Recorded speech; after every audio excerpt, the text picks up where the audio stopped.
Hi, happy November the 8th. I realized yesterday and actually all week this week I've been saying that I want to do a posting. Sorry, I'm just going to adjust it a little bit. There we go. In the background, you can see that here at our house, we have a home apartment. Me and my roommate have already got the tree up. Well, I put it up, we put lights on it, so we're starting to decorate for Christmas.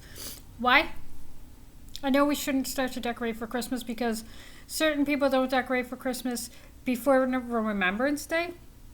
But I'm very excited about Christmas this year, mostly because it's my first this is the first time in 3 years that I can do my baking. I can put up my tree, put up our tree. We can decorate our apartment and we can celebrate Christmas. I don't know where I'll be going this Christmas. I do know that I have a couple of parties to go to with Daily Bread. And I also know that, there will be a few other events that I'm attending.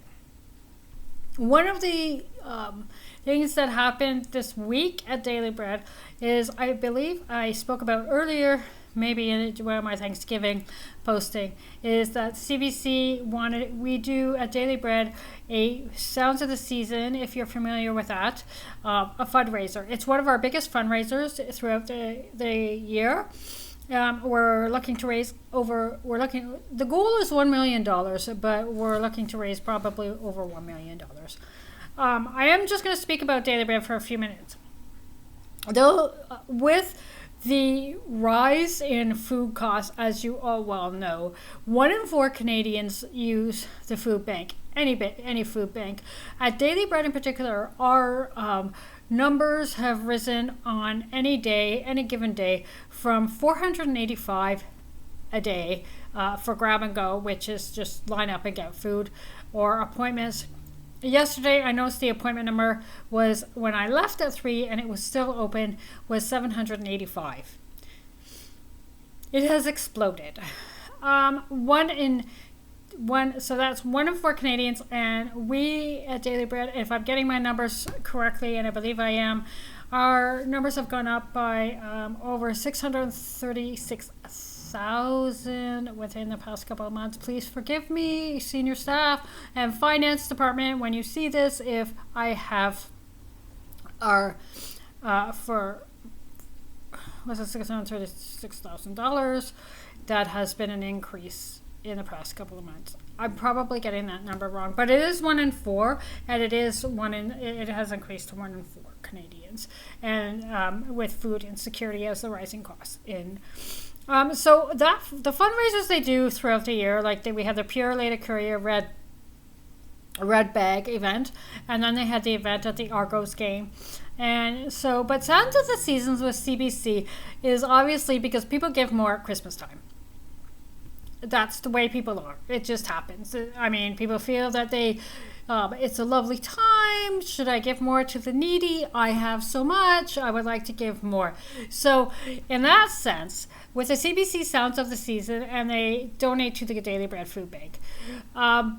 So our goal is $1 million. CBC, because I was in a shelter and I was homeless 3 times this past year over the course of 2024.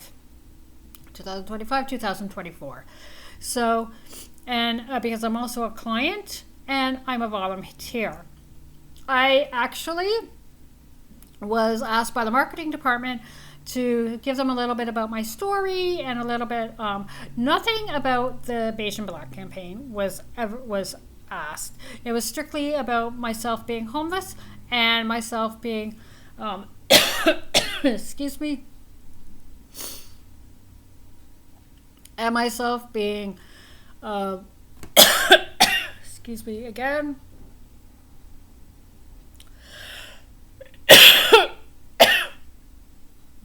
Anyways, so what is happening now is that they had come in to Daily Bread and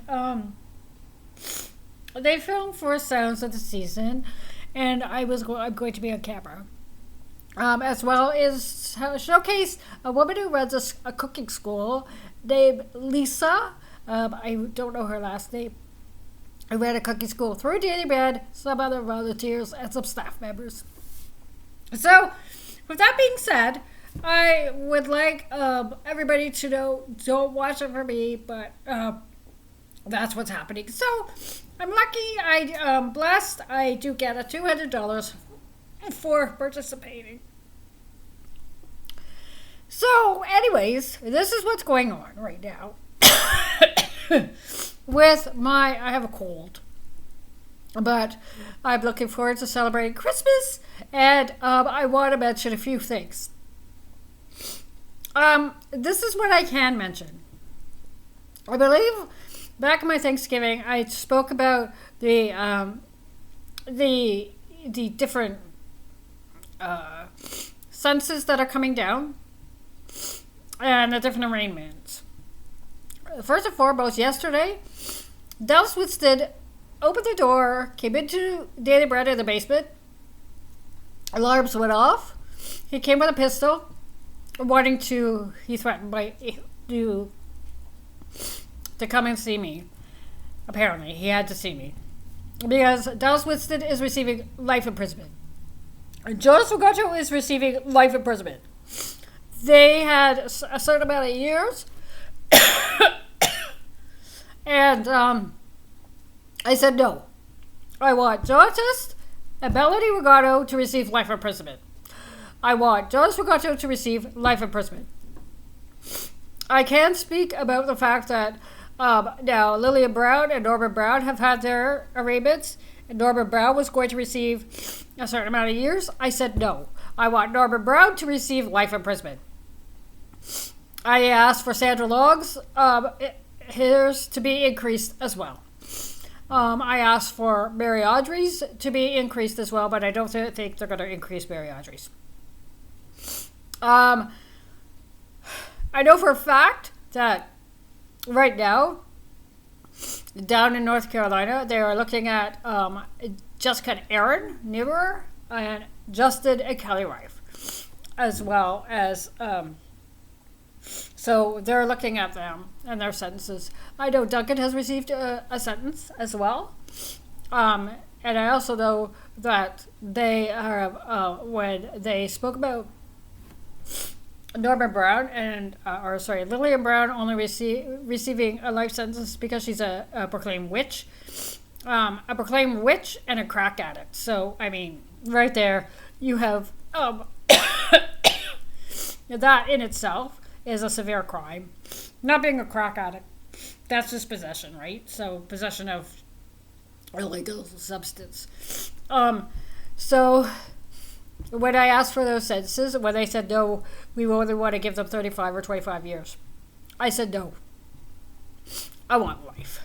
So I want you to know that. I want you to know that as a result of everyone coming forward and as a result of what has happened, that they are getting life sentences. And when I say life sentences, you have someone like Norman Brown, who's a pedophile, right? And you have someone like Jonas Rogato, who is a pedophile, as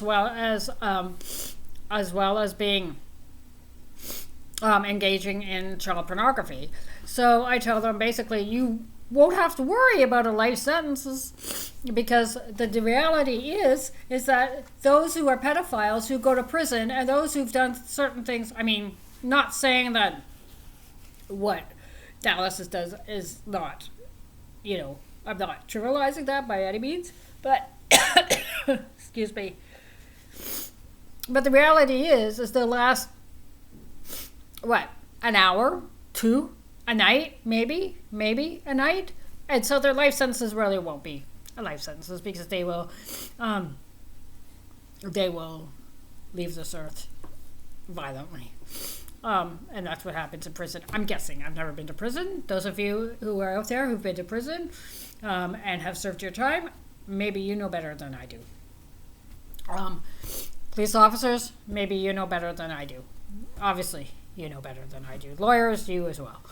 So, anyway, Um, so that I wanted to say first and foremost. I am very proud of every one of you who can stand up and stand strong. And I've been looking at the fashion trends, and lavender and green are being very popular this year. Very popular. So I will be trying to wear, excuse me, once again, I will try to wear more lavender. In fact, I have gotten online and I'm going to order more lavender. I also want to speak about how this coming week. This coming week is a memorial of of those who had left this earth and served for their country. I was brought up, oddly enough, I was brought up to have the utmost respect for our Canadians, veterans and our Canadian peacekeepers, those who served in the armed forces, the Navy, every aspect of that kind of service. And I have the utmost respect for them. That's how I was brought up. I was brought up that it may have not been something where they have it is somewhat of a calling where they have chosen to serve and they devote their lives. But being in a war is obviously not a calling and not a choice, in the sense that no one wants to go and give their lives. Maybe they do. I don't know. But I don't know that mindset. But I do know that people go for freedom, right? To rise up and to speak and to serve for freedom. And that's what they see injustice happening and they want to serve for freedom. Obviously, those who were drafted for the Vietnam War, that wasn't something that they wanted to do, because we know how many men, young men, and came to Canada during the Vietnam War from the United States, right? They defected to Canada. I think that's called defection or whatever it's called. I don't know. Maybe that's the proper terminology. But I would like to recognize that we need to recognize and we need to respect greatly those who have served in the armed forces and in every facet, in the Navy, and so it's Army, Navy, and the Air Force. My biological grandfather on my mother's side, he was a member of the RCAF, the Royal Canadian Air Force. So he was a member of the Royal Canadian Air Force. I went off to serve in the war.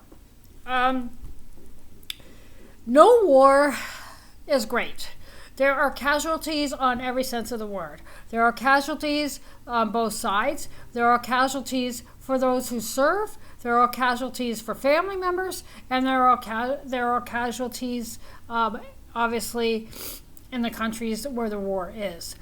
But I think that it is very important that as Canadians, even if you are new to this country, that as Canadians that we honor those who have served for our freedom.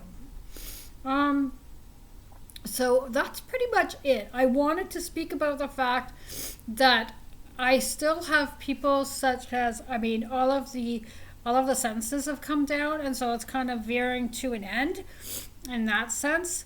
I do know that people in my biological unit, I don't call them family because family denotes a relationship of love and respect and support and care, such as Ed Verhaven and Marie Verhaven and Dan Van Hee, and are all trying to still have me back in St. Catharines, because that's the only place to be, back in St. Catharines.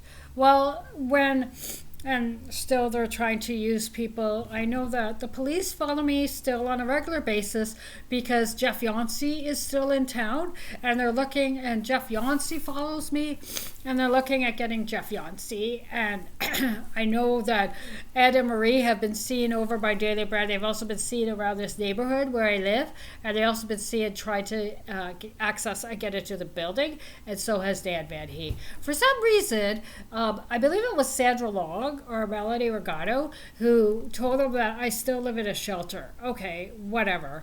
But we all know that a certain aspect of what is spoken, actually everything, there is one thing that in the office and what Toronto and their leaders do, and there is one thing that they say. So it's kind of like, we'll put on this really great front, and we'll put on this really wonderful aspect of what the persona of what we can perceive and what everybody can look at, and then behind closed doors we know the lies and the deception and how the enemy is working, and that's how the enemy works. So anyways, these people from my biological unit are still trying to get me. They're all in the enemy's camp. They're all in the organization. I grew up with Ed and Marie being in the organization, so that's how I grew up, right? And that's one of the reasons why they want me back in St. Catharines. Jeff Yancey is in his own right working for them. So anyway, so the police are still following me for that reason. So they still want me back there, and they're still trying to use people and do whatever they do. And eventually I'm praying that they will all be caught, and that they will all eventually. Now, I know that Ed and Marie are they're in their 70s, so I say, as Lara used to be Regato, used to be Lara Gimridge says, that they go to old man or old lady prison. She would say that all the time. I hope they go to old man or old lady prison. So let's hope they end up in old man or old lady prison, which essentially could eventually be like a mental wellness facility. I don't know. So Jeff Yancey probably wouldn't go to old man or old lady prison. Jeff Yancey would just go to prison, or he's going to end up getting, for lack of a better word, shot by the police. Arrested, shot, whatever. So that's basically it. I would like to encourage all of you to stop at 11 a.m. on the 11th, and wherever you are. I don't know if you'll be at home. I don't know if you'll be in your respective workplace. I don't know how that works with different workplaces and the inclusion of every different culture in Canada and in the GTA. I know it's really big back in Niagara. We always used to have the day off or whatever. I know that at Daily Bread we will be stopping. We will be stopping at 11 a.m. and they have a little bit of a ceremony, a prayer and a ceremony. I will encourage you all to remember those who have gone and left this earth for freedom, for our countries. And I would like to also remember, for all of you to remember those who are still fighting. Not only in Canada, but those such in the war of the Ukraine and in the Israeli Hamas war that were down there as well, where there's supposed to be peace in Gaza, but there isn't peace in Gaza. So I would want to encourage all of you to remember that as well. When you are remembering our veterans from Canada who've gone and left this earth. I thank you, and I want to give you an update as well. I am going to access Daily Bread. Their production hall, from what I heard, it can have maximum 750 people. So, I'm looking in the new year. I'm preparing a presentation, and I will be going to have it at Daily Bread Food Bank in the production hall, and I will be advertising tickets through Eventbrite, so we can get a registration, so we can get an idea of how many people are coming and how many people want to come, and so we can prepare not only the seating and the arrangements that way, but you know me, I always want to serve snacks, so that's something that I like to do. So that will come out in January, probably early January, because I'm looking to have it at the end of January. I know I said that before, but really I'm doing it. I have a little help. So thank you very much. And those of you who are veterans, I know there's not, or families of veterans, have those who are serving right now, I want you to know that I am praying for you, and I hope that during this time you can continue to seek our Heavenly Father's face, and that you will continue to be strengthened and bear the knowledge of the fact that your son and or daughter are serving for peace.